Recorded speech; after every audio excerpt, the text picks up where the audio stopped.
não tem como falar de Manassés e a transição do reinado de Manassés a mão de Josias, sem falar sobre o perfil de liderança. Embora nós não estamos num curso de liderança, nem num curso de coaching, né?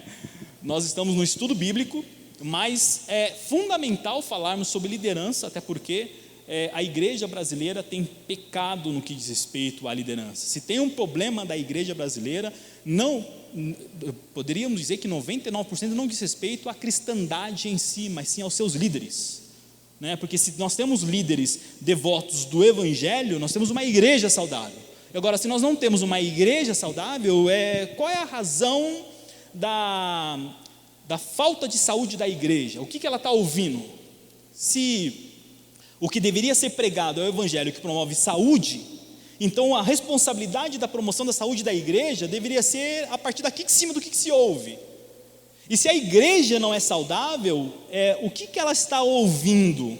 Então, muito do que acontece na igreja brasileira dos nossos dias é um erro de liderança, é um erro da liderança da igreja. Isso não é novidade agora, nesse contexto aqui, quando os profetas atuaram, retornam ao livro de Oséias, a gente já falou acerca dele, mas vale mencionar aqui, Oséias capítulo 6, que nós falamos sobre crescer na graça e no conhecimento, né? Conheça o Senhor e prossiga conhecer o Senhor. O verso 1 do capítulo 6, ele começa a falar que o povo peca, né, por falta de conhecimento, só que ele fala que a obrigação e responsabilidade do ensino para o conhecimento do povo é dos líderes, são dos sacerdotes, são dos levitas. E aí o profeta bate em sacerdote, bate em levita e bate naqueles que tinham a responsabilidade de ensinar o verdadeiro espírito da palavra e das escrituras. Manassés, ele foi esse cara que na sua liderança, no exercício da sua liderança, ele foi alguém muito influenciador, foi influenciado e desenvolveu uma liderança totalmente doentia. Nós falamos que ele reinou 55 anos, foi o rei cujo reinado foi mais longo. Você clica para mim, por favor, só, Dani, para mudar aqui. Foi o mais longo do reino de Israel. Deixa eu ver se tá. Aí. Obrigado. Não vai. Não foi.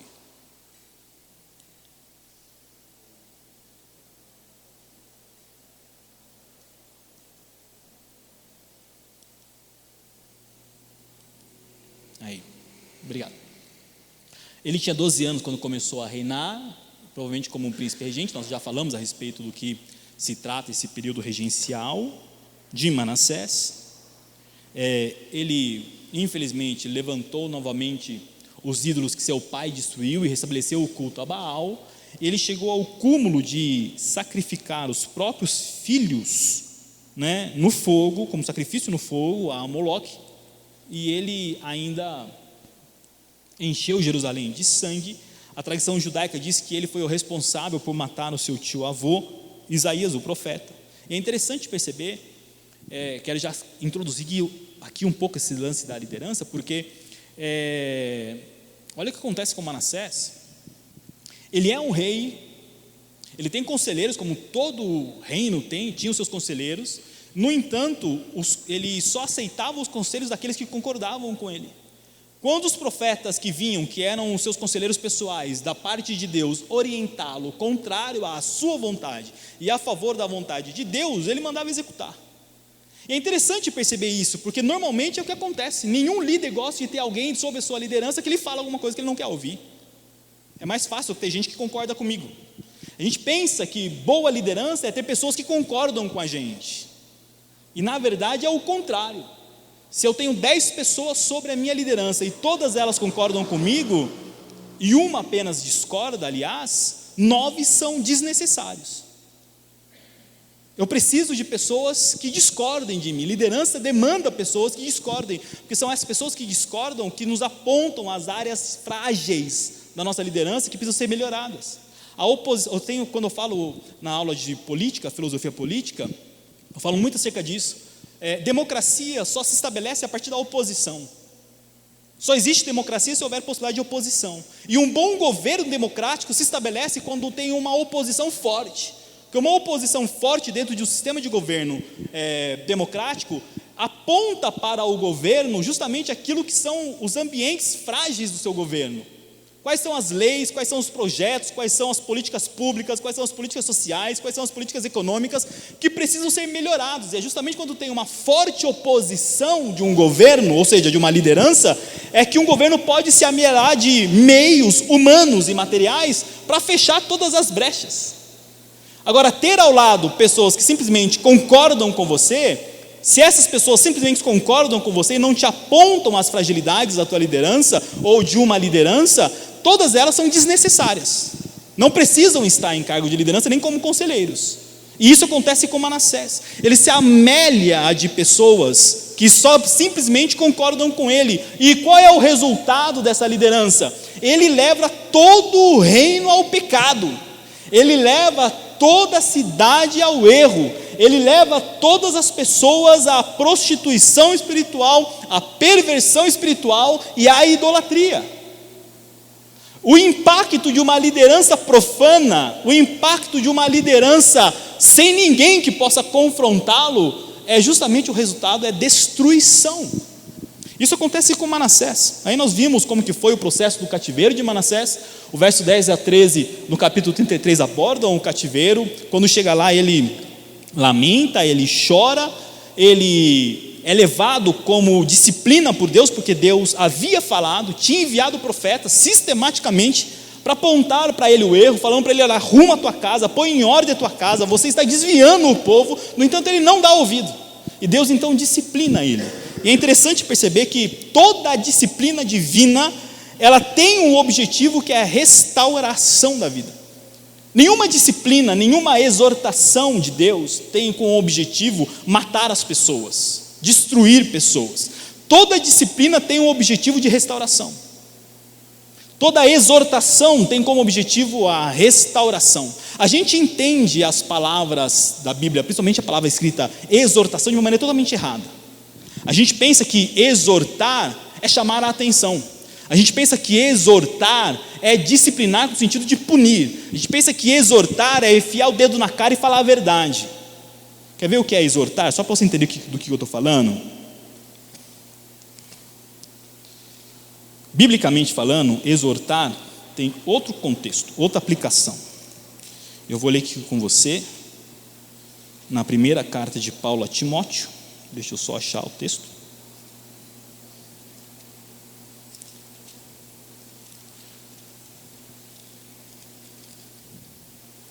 Primeira não, segunda.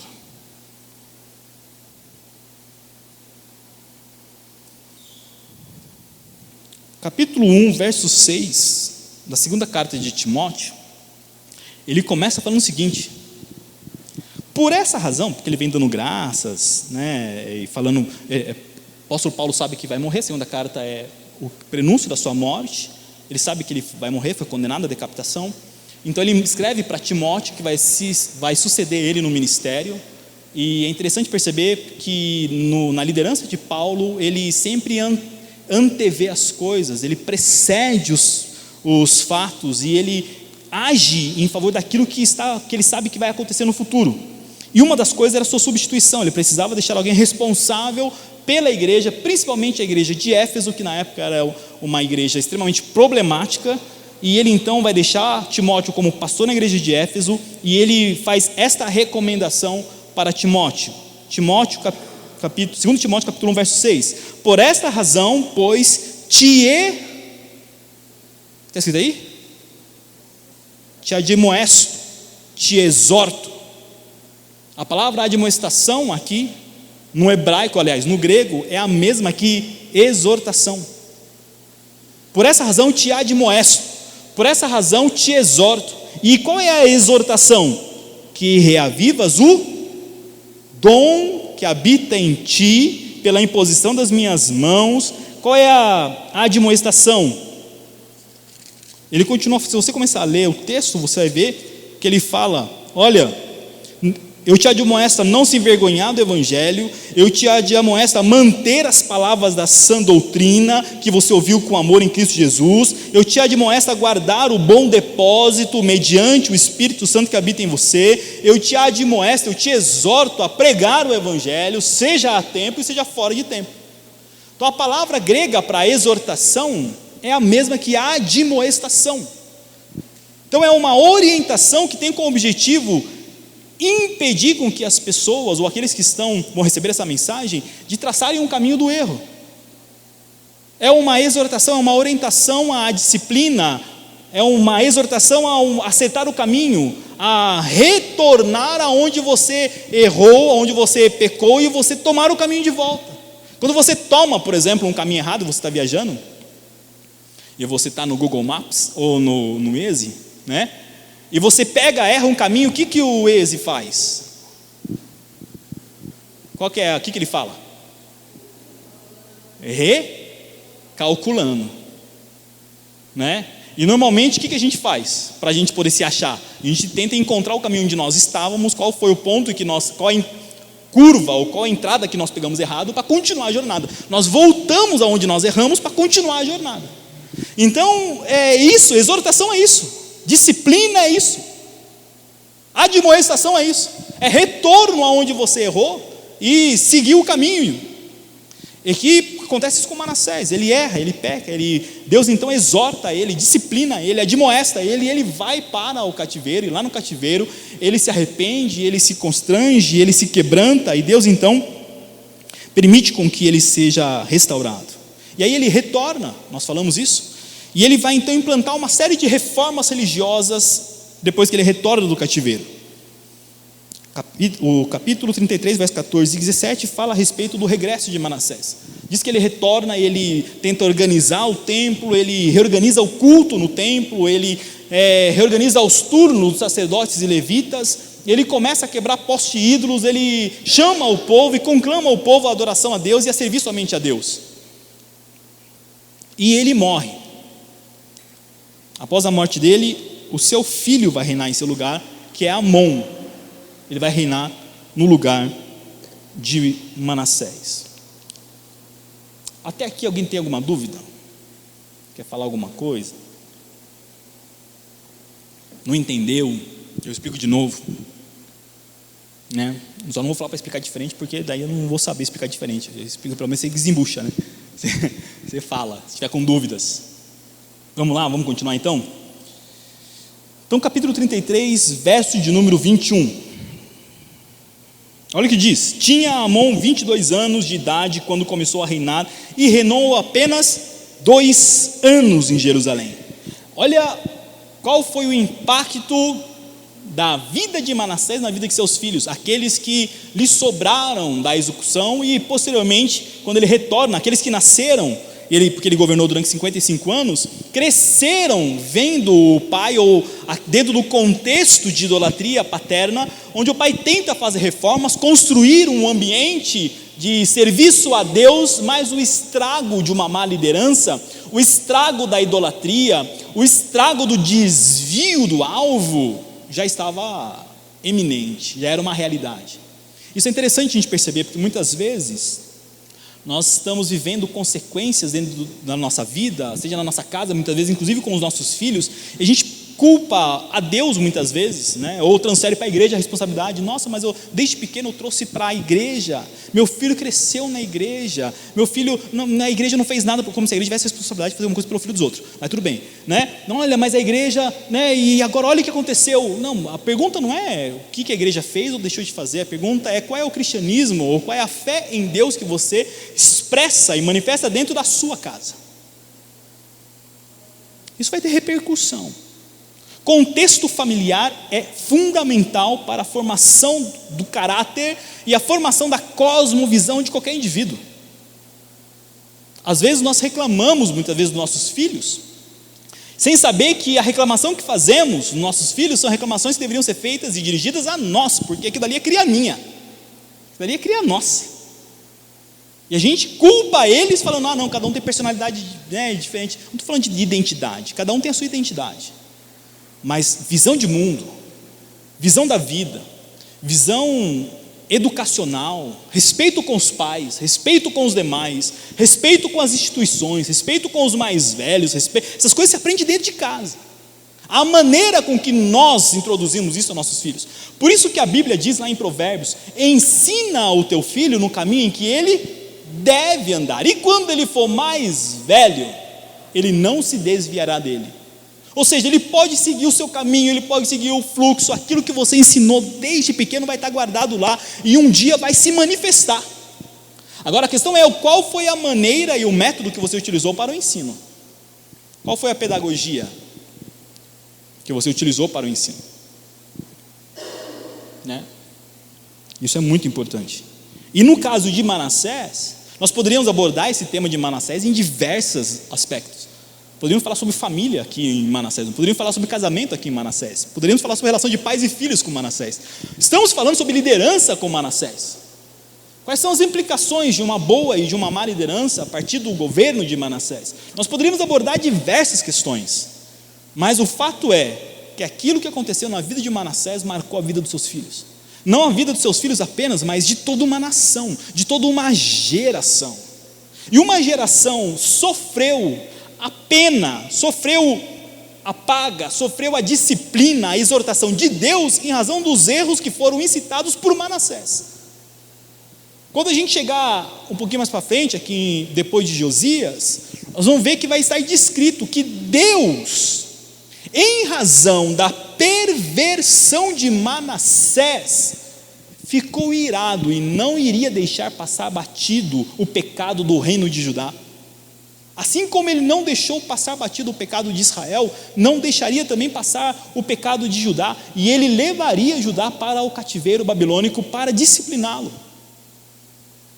Vai ver a palavra Manassés retornar constantemente no texto, pelo pecado de Manassés, em razão do pecado de Manassés. Manassés se arrepende, Manassés se volta a Deus, Manassés volta para o reino, mas o pecado está feito, as consequências vieram, não só no seu reino, mas para o reino dos seus filhos.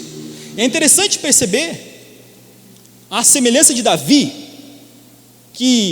e essas histórias nós deveríamos nos ater ao estudo sempre, na nossa mente.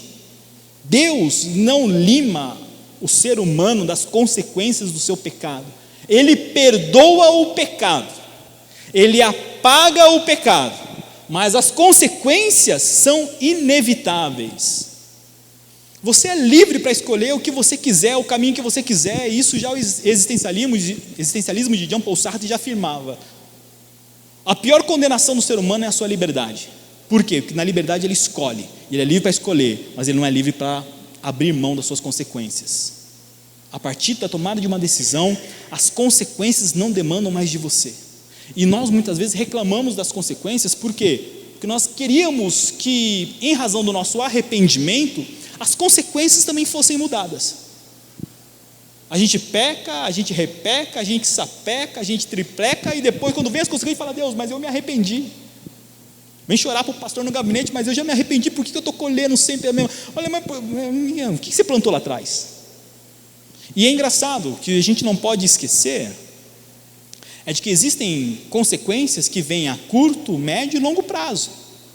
Nem tudo que a gente fez acontece de uma maneira só como consequência, vai vir ao passar dos dias. Acontece isso muito em família. Eu vivi essa experiência com relação aos meus pais. Meus pais se separaram, eu era jovem, um adolescente ainda com 16 anos. As consequências do casamento, o mau casamento da minha mãe com o meu pai, constantemente brigas, traições e prostituições por parte do meu pai.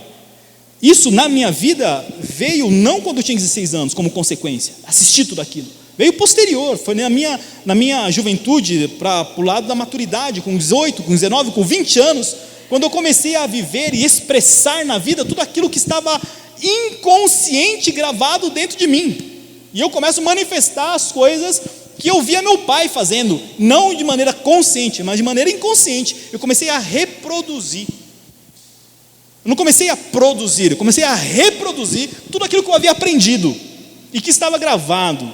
E eu tinha e ainda tenho problemas com muitas coisas que são oriundos desse tempo, e que até hoje eu preciso perceber, eu preciso estar atento racionalmente para poder pontuar aquilo que eu vejo na minha vida que são características paternas. Eu preciso mudar isso. Quantas vezes eu me vejo agindo com a minha esposa, agindo com a minha filha, a maneira com que meu pai agia. E quando eu percebo, eu preciso fazer essa correção, fazer essa metanoia, essa transformação, essa conversão. Eu preciso submeter essa consciência aos pés da cruz, erigir uma cruz nesse ambiente e submetê-lo a Cristo, para que Cristo possa de alguma forma transformar isso em mim. Se não for assim, eu continuo sendo o Aparecidinho. Meu pai chama-se Aparecido, né? Eu continuo sendo um Aparecidinho, e eu não quero isso. Não quero viver a desgraça e o inferno da vida do meu pai. Então é importante a gente perceber isso. Aqui Amon, ele reproduz exatamente aquilo que ele ficou sabendo dos seus pais, e ele se amelia de conselheiros que vão dar a ele conselhos que não estão de acordo com aquilo que foi feito por Manassés nas suas reformas religiosas. Olha o que diz. Vamos lá, rapidinho para o slide. Olha o que diz. Amon tinha 22 anos quando começou a reinar, e reinou 2 anos, e foi um rei ímpio, assim como foi o seu pai. Isso não sou eu que está falando, olha o que diz o verso de número 22. Fez o que era mal perante o Senhor, como fizera Manassés, seu pai. Olha o legado paterno aí. Olha o legado paterno, materno. Não vamos, né, a gente fala de paternidade, mas vamos limar a responsabilidade da maternidade também. Os pais aqui são fundamentais. A importância dos pais. Ele fica sabendo das histórias do seu pai, e ele reproduz, ele repete exatamente aquilo que o pai fez. Verso 23. Ele não se humilhou, mas, começa com essa palavra, mas não se humilhou perante o Senhor, como Manassés, seu pai, se humilhara. E é interessante o texto, porque o texto fala do erro de Manassés, mas fala também do arrependimento de Manassés. Manassés foi um cara que foi zoado, mas ele também se arrependeu. É pique Davi. Todo mundo gosta de glorificar Davi. Davi, ele é colocado quase num pedestal da quarta pessoa da Trindade para a igreja, né? Um dia eu estava conversando com um colega cristão, pastor, e eu falei para ele assim, mano, Davi foi um cara extremamente sem vergonha, assim, um cara de um caráter muito debulhável. Ele é conhecido como um homem, por meio secular, na história secular, como um rei sanguinário, oportunista. E se você lê o texto dele, a história dele, tudo isso é verdade. Ele foi. A sua carne falou muito mais alto, em muitas ocasiões. Mas como assim, Juliano? Você está louco falar isso de Davi? Davi é um homem segundo o coração de Deus. Eu falei, mas você já sabe por que ele é um homem segundo o coração de Deus? Porque nós já aprendemos aqui o porquê que ele é um homem segundo o coração de Deus. É porque Deus vira para ele e fala, você é safado. Você é safadinho. Né? Pensa que eu não vi você com Batseba? Pensa que eu não vi que você corre nas suas mãos muito sangue? Sangue, inclusive, daquelas do qual eu não autorizei. Porque nem tudo que Davi fez foi amando de Deus. Muito do que Davi fez a partir dos seus interesses. A mesma coisa, por exemplo, quando Saul fala que vai dar uma esposa para ele, e Saul querendo que ele morresse, fala, olha, se você me trouxer 200 prepúcios filisteus, eu te dou minha filha para casamento. Davi falou, demorou, é nóis, velho. Você sabe o que é prepúcio, né? Pelinha do pintinho, né? Aí Davi sai. Você veja que para ele pegar dos 200 prepúcios de filisteu, ele não chegou pedindo por favor, né? Por favor, deixa eu cortar aí seu pintinho e tal, né? Para me levar, eu preciso casar. E o rei fez desafio, né? Ele teve que de alguma forma matar esses 200 filisteus. Ele não pediu por favor, ele arrancou, ele decepou e voltou com os 200 prepúcios e jogou na mesa do rei, só para ter a esposa. Deus não pediu isso para ele. Deus não autorizou ele a fazer isso. Então veja que quando ele resolve construir uma casa para Deus, Deus fala, você não, porque na sua mão tem muito sangue. Você é um homem sanguinário. Você não é digno de construir uma casa para mim. Eu já escolhi quem me construirá uma casa. Será teu filho. Aqui também não foi um outro bom exemplo, que foi Salomão. E é interessante perceber que no texto sagrado, esses homens, que nós muitas vezes, por talvez excesso de religiosidade, cultuamos eles como seres especiais, o texto em si não lima eles das realidades das suas vidas. É o que Tiago vai falar lá na frente: olha, Elias era homem assim como nós, sujeito às mesmas paixões, era ser humano. E aqui a Bíblia fala de Manassés. Manassés foi um cara mau. No entanto, embora tenha sido um cara mau, ele também se arrepende, ele também pede misericórdia, ele também se converte a Deus. Só que Amon segue os passos do pai na maldade, mas não segue os passos do pai no pedido de misericórdia e arrependimento. É isso que o texto está falando. Manassés erra, e Amon erra como o seu pai, mas Amon não se arrepende como o seu pai. E é interessante também a gente ver a importância que é os sinais de quebrantamento e arrependimento que devem ser evidentes na vida de um pai, de modo a que marque a vida dos seus filhos. Porque chega um tempo em que os pais têm que falar com os filhos a respeito dos erros que fizeram, que cometeram. Porque ou ele ouve pela boca dos pais, ou ouve pela boca dos outros. E ouvir pela boca dos outros traz uma conotação um pouco pior. Agora, ouvir do pai e ver do pai e da mãe também sinais de quebrantamento e arrependimento, marca a vida dos filhos. E é isso que a gente precisa aprender como igreja. Não apenas cantar e contar aos nossos filhos as nossas vitórias, as nossas glórias, mas narrar aos nossos filhos, na medida com que eles vão crescendo e vão tendo maturidade para compreender, narrar a eles também as nossas derrotas e quais foram os caminhos que tomamos para o arrependimento. Isso também é pedagógico. É importante, porque se em algum momento eles se virem em situações semelhantes àqueles que nos fizeram desviar e cair, eles vão lembrar de qual foi o caminho que nós tomamos para o arrependimento. Eu me pergunto, será que Manassés, dentro de casa, expressava esses sinais de arrependimento?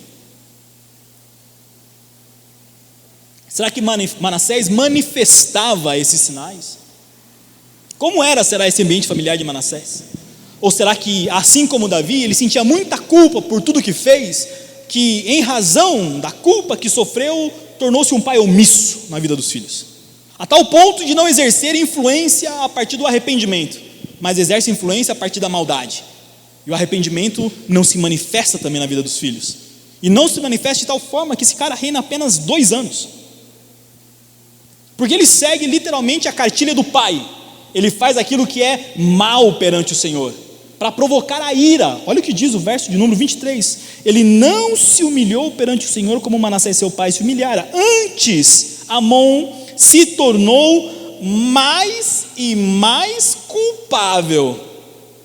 Ou seja, foi pior. Você já imaginou? Não basta ter um pai monstro como Manassés, você tem um monstrinho como Amon. Tal pai, tal filho. Ele foi mais e mais culpado. É que o texto aqui, na narrativa de Crônicas, ele quer ser sucinto, mas eu fico tentando compreender o que esse cara fez. Flávio Joséfo diz que ele foi perverso. Flávio Joséfo diz que aquilo que o pai dele fez, ele fez em dobro. Você já imaginou isso? Tal peixe, peixinho é? É importante a gente observar isso.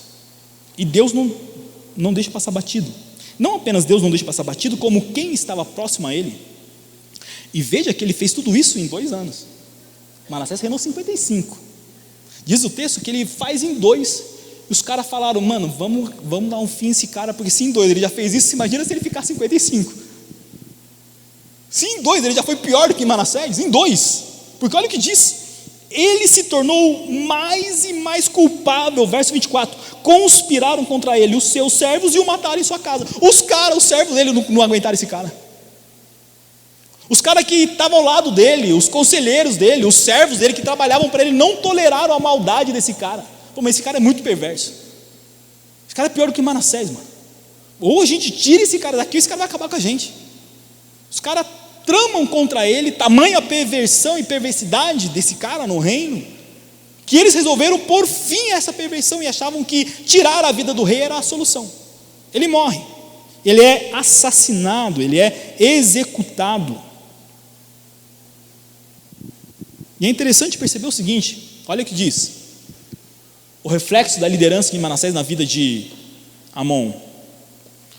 Os exemplos que nós temos na nossa vida nos modelam. Olha aqui mais uma frase de liderança. Todo líder, quando lidera, ele serve e inspira outros como modelo. Ele é o referencial. Todo líder, tem muita gente que está na posições de liderança e pensa muitas vezes que apenas o exercício da sua função não causa nenhum tipo de impacto na vida dos outros, e não sabe, ou mal sabe ele, que tudo o que ele faz impacta a vida dos outros, porque ele é o modelo, ele é o referencial. É por essa razão que Paulo, na hora de selecionar os bispos ao episcopado, os diáconos ao episcopado, ele chama Timóteo, ele chama Tito e fala: olha, aqueles que aspiram ao episcopado, boa coisa deseja, porém, eles devem ser homens idôneos, de boa fama, casados com uma mulher só, que dominem muito bem a sua casa. Por quê? Porque eles são referenciais. O exercício da liderança dentro da igreja não é o mesmo impacto do que o exercício de liderança fora. Dentro do sistema corporativo, os liderados recebem para seguir o líder. Então tem uma vantagem de troca financeira. Dentro do ambiente religioso, não existe pagamento. Aqui é muito mais difícil de liderar do que lá fora. Lá fora eu te pago, então cala a boca e segue. Estou mandando. Eu que pago o teu salário. Agora aqui dentro não, aqui dentro é voluntariado. E ser líder dentro do sistema voluntariado, que é o caso da igreja, ser líder exige com que o líder seja um referencial. Por isso que Paulo coloca lá em cima, né, no topo, quais são as referências. Quando Paulo estabelece aquela lista de critérios para o episcopado, ele está estabelecendo as características referenciais daquele que deseja ser bispo da igreja ou trabalhar para Deus na igreja. É por isso que ele começa com homens idôneos, que manejam muito bem o quê? A palavra. Porque não pode falar besteira, não pode ensinar errado, então precisam dominar a palavra. Por isso ele segue sempre falando sobre crescer na graça e no conhecimento. Você precisa dominar isso aqui, você precisa aprender acerca disso aqui. Então ele começa lá em cima falando: olha, esses que desejam devem, o critério é alto, né?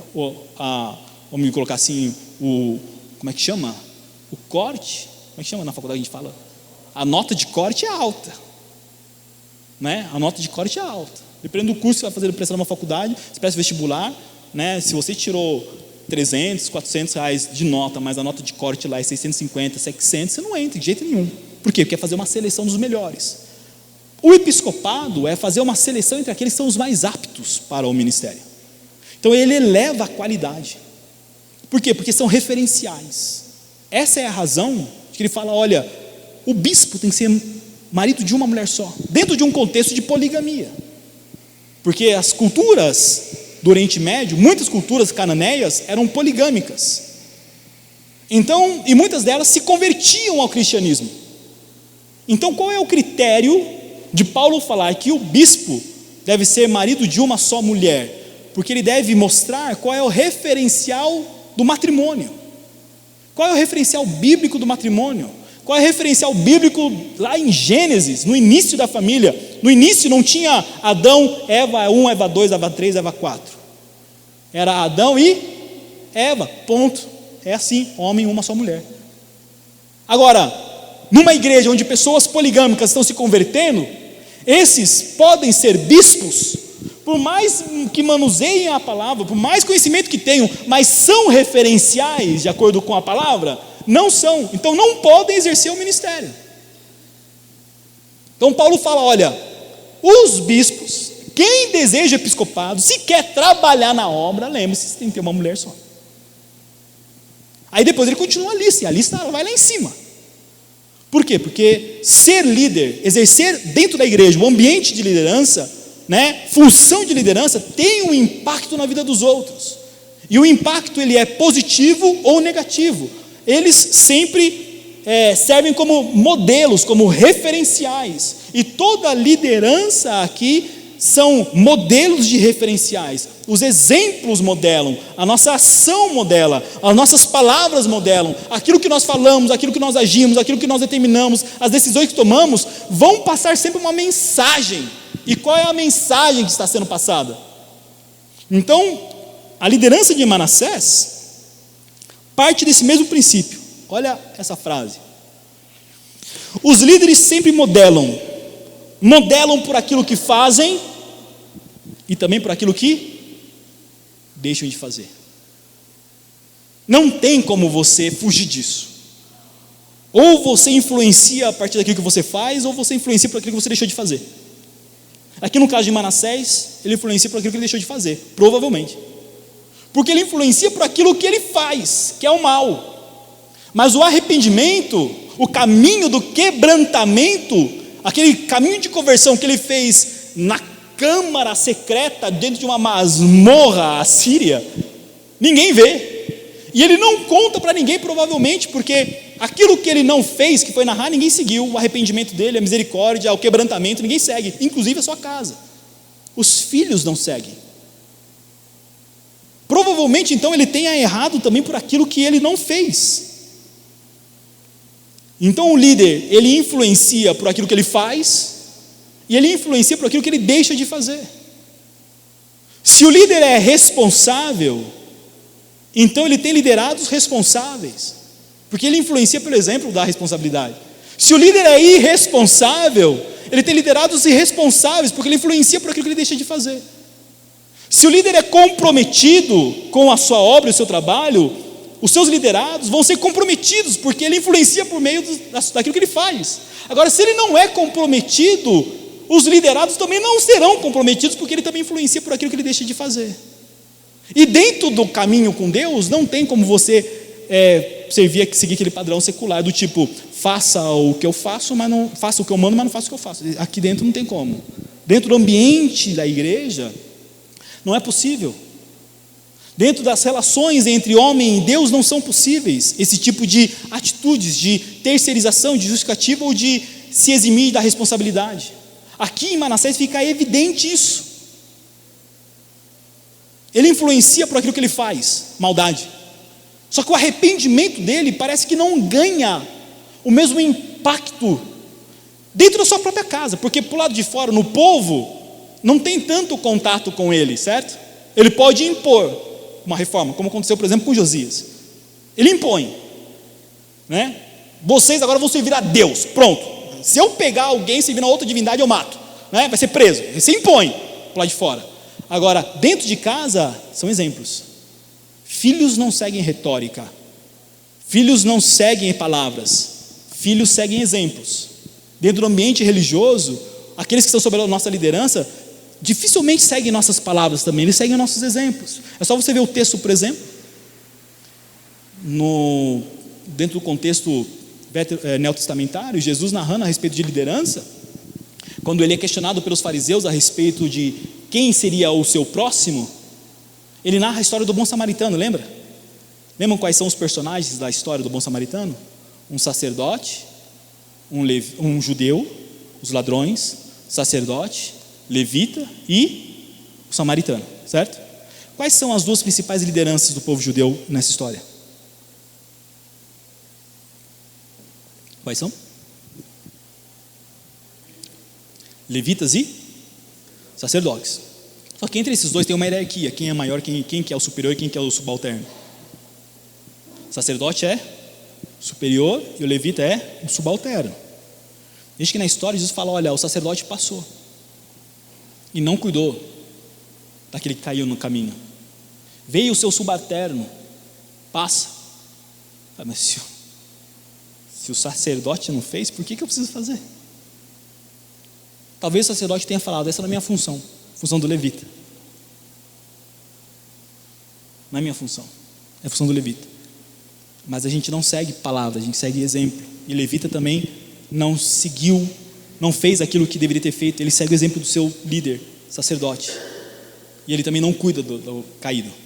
E vem aquele que é o zero à esquerda para os judeus, que é o samaritano, que não tinha nenhum princípio de fidelidade à lei judaica e não era aceito pelos judeus. E é ele que para a viagem, é ele que interrompe o fluxo do seu caminho para cuidar e tratar daquele que estava caído no caminho. Olha como Jesus inverte a lógica de liderança e mostra e evidencia o quanto que os exemplos gritam, o quanto que os exemplos falam muito mais que nossas palavras. E aqui em Manassés nós poderíamos fazer essa leitura. Muito do que ele fez, muita gente gravou porque o povo tornou-se perverso, mas muito do que ele ensinou com o seu arrependimento não teve tanto impacto, e nem dentro da sua própria casa, porque olha o que acontece com Amon. Ele tornou-se mais e mais culpável, a tal ponto que dentro da sua própria casa, entre aqueles que trabalhavam com ele, conspiraram contra ele, contra a sua liderança. Mas esse cara é um zero à esquerda, irmão, vamos tirar essa liderança, senão essa liderança vai acabar com a gente. Então essa frase eu achei fantástica. Líderes modelam por aquilo que fazem e por aquilo que deixam de fazer. Olha o que acontece. Amon foi tão perverso que conspiram contra ele na sua casa e o matam. Só que aí que é interessante, o povo também sabe sobre responsabilidades de se tirar da liderança quem está na linha, de uma certa forma, ordenado por Deus. Deus tem a autoridade, Deus é soberano e é Ele que sabe quando fazer a transição aqui. E o povo resolve dar uma ajudinha e mata ele. E aí aqueles que conspiraram contra o rei foram punidos pelo povo, porque o povo sabia que rebeldia, o povo sabia que motim contra um rei ordenado por Deus era justamente um motim contra o próprio Deus. E o povo então se vê obrigado a punir aqueles que conspiraram contra o rei Amon. Olha o que diz o verso de número 25: porém o povo da terra feriu todos os que conspiraram contra o rei Amon. E eles então, aqui a palavra ferir em algumas traduções falam sobre matar, outros falam sobre expulsar, ferir, dá um ensino mesmo, né? Descer o Chico Doce. E ele então colocam o filho de Amon no seu lugar. Então Amon reinou apenas 2 anos, e o filho dele foi colocado como rei em seu lugar. Até aqui está tranquilo? Alguém quer fazer algum comentário? O sentido isso também é assim, meio pá.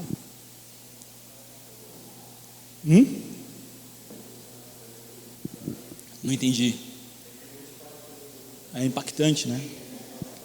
Essas histórias, eu gosto de fazer essa leitura, mano, eu gosto de fazer essa leitura assim, essa leitura humana do texto, claro, com a presença divina, mas olhar esses dramas humanos. A Bíblia não nega isso. Eu falo isso, eu volto a repetir, a gente tem mania de ler a Bíblia de maneira sacro, né? Como se tudo aqui fosse santo e belo e bonitinho, e a Bíblia grita sangue, a Bíblia fala dos dramas humanos, a Bíblia narra sem nenhum tipo de pudor aquilo que acontece. É que nossa mente perversa, nós queremos santificar a perversão e fazemos a santificação dos textos sagrados sem ler a literalidade daquilo que está falando ali. Mas é chocante. É interessante, a gente já está encerrando, eu vou só introduzir o texto do rei Josias. Olha que interessante.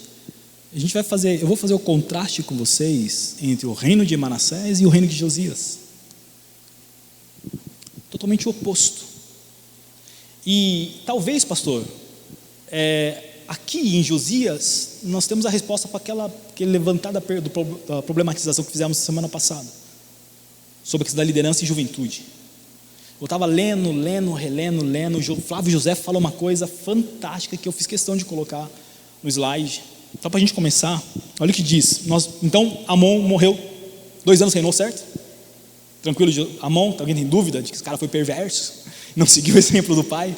Não, né? Olha o que acontece para a gente, pode falar, Celso.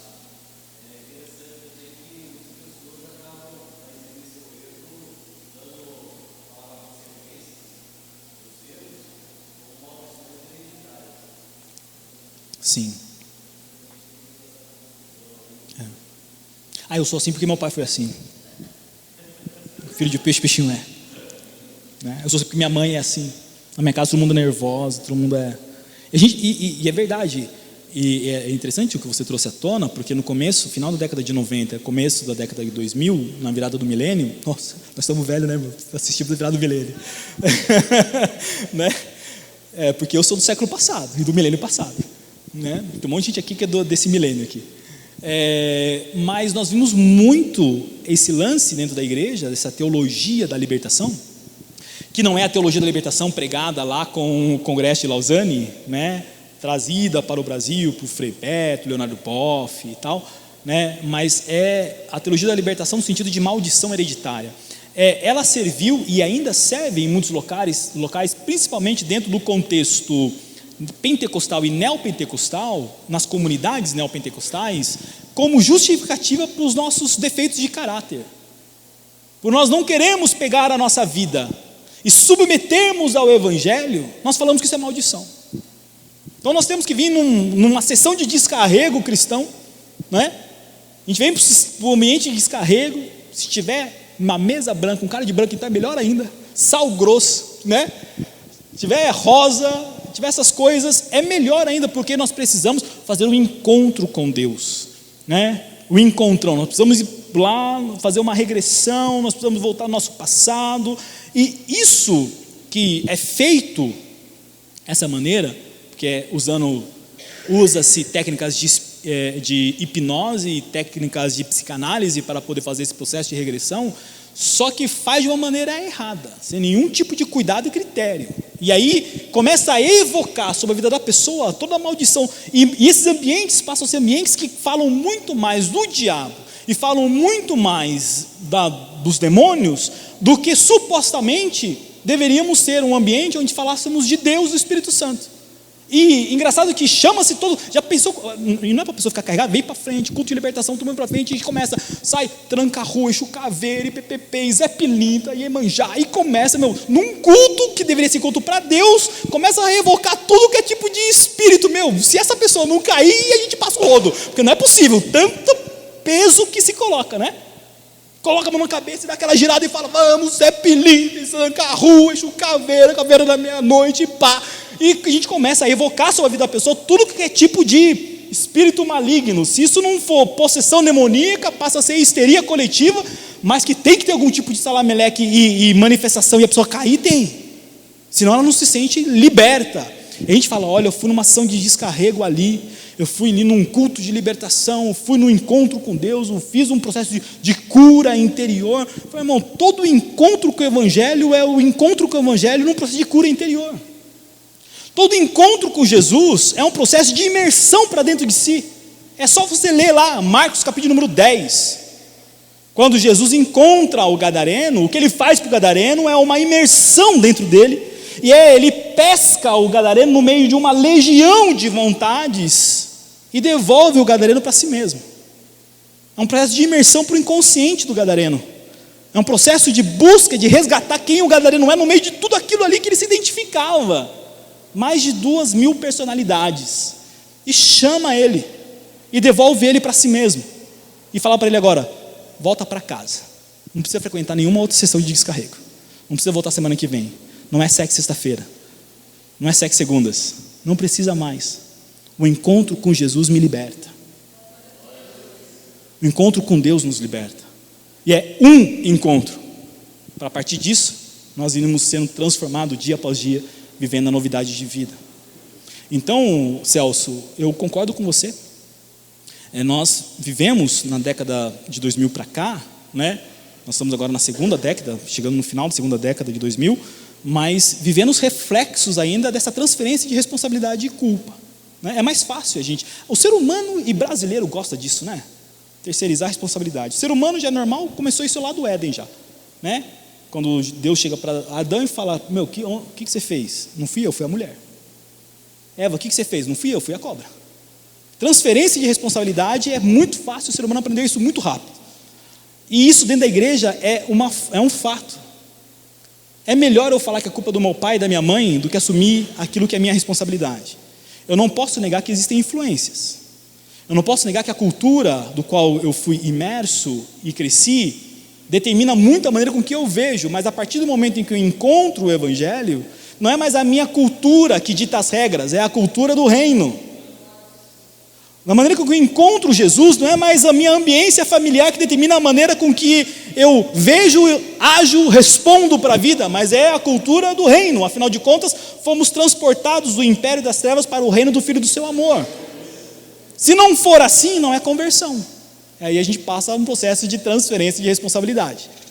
Então nós não somos conversos, mas aí o que a gente faz? A gente fica participando dessas reuniões e jogando a culpa no diabo, e eu tenho dó do diabo porque ele leva as que ele faz e leva o que um monte de gente safada faz junto, não é?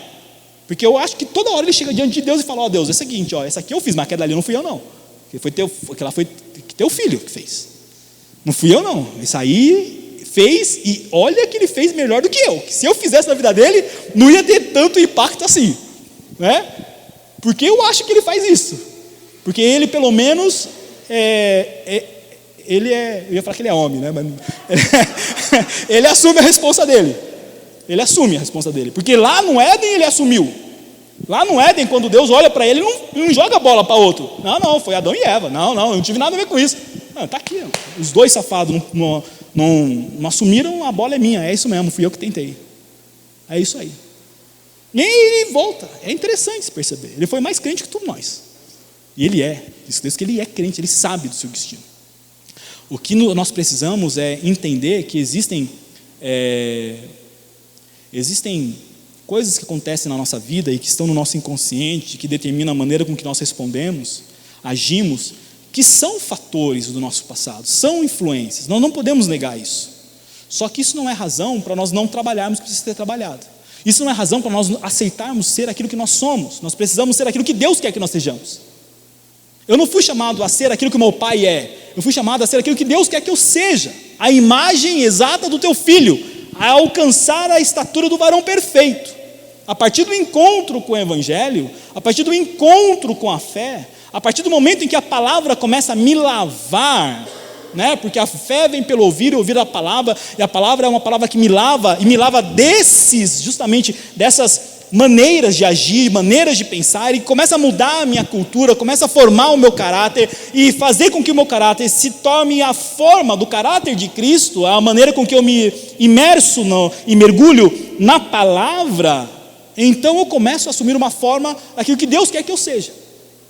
Agora é fácil a gente falar: olha, eu sou assim, vou morrer assim, vou viver assim, para sempre Gabriela, não é?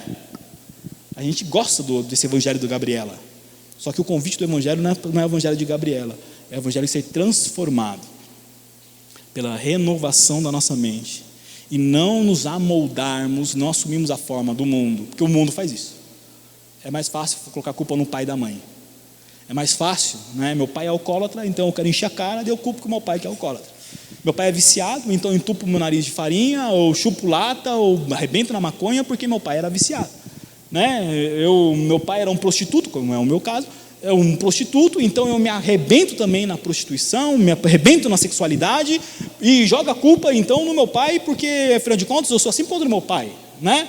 Prostituto, prostitutinho, né? Então, ou seja, a gente pensa que nós podemos assumir responsabilidades, estilos de vidas, e a gente joga isso para o nosso pai. É fácil viver assim, né? O Evangelho nos convida a você abrir mão de tudo isso. O Evangelho é um convite, um confronto a si mesmo.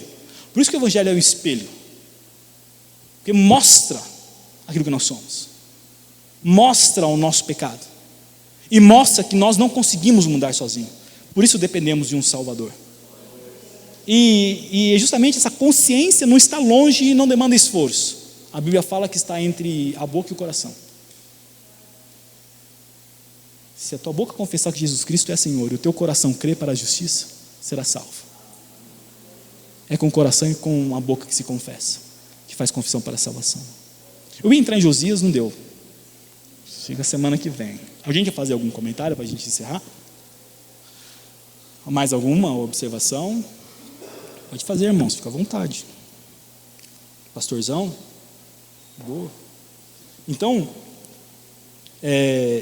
nós encerramos Manassés, falamos sobre Amon, e nós vamos voltar na semana que vem, falar sobre Josias, a transição, e eu vou fazer um paralelo do reinado de Josias e o reinado de Manassés.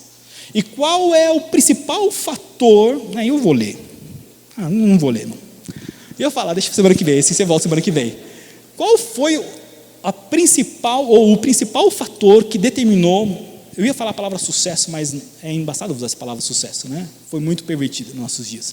Mas que determinou com que Josias fosse um rei também segundo o coração de Deus, e não apenas um rei segundo o coração de Deus, mas dentro do contexto do reino de Judá, depois de Davi, o rei é Josias.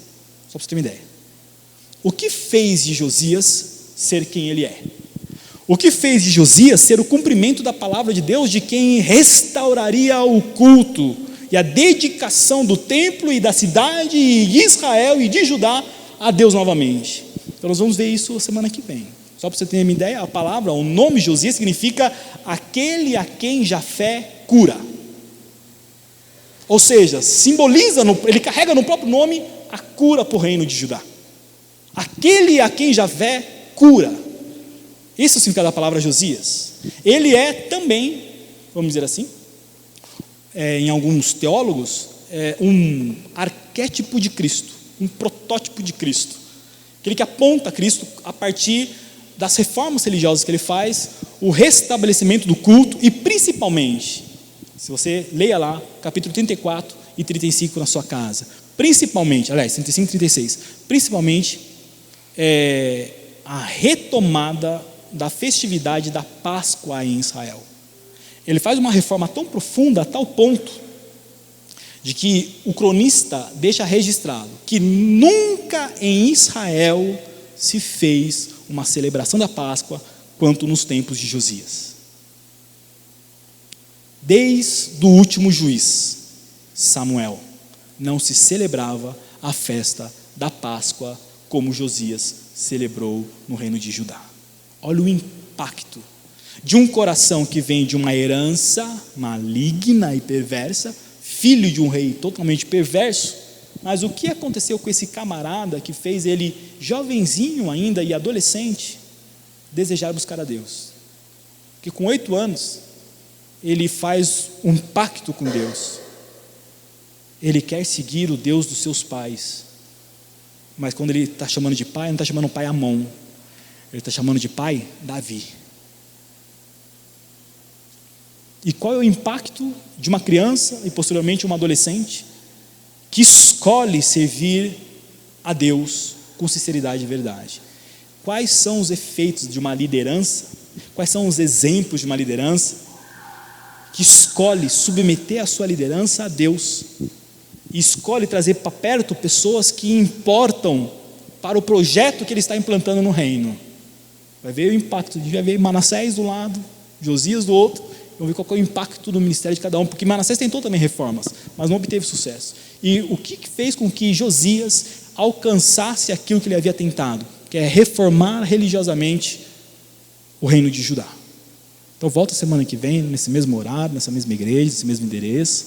A gente vai continuar o estudo Josias semana que vem. Deus abençoe vocês.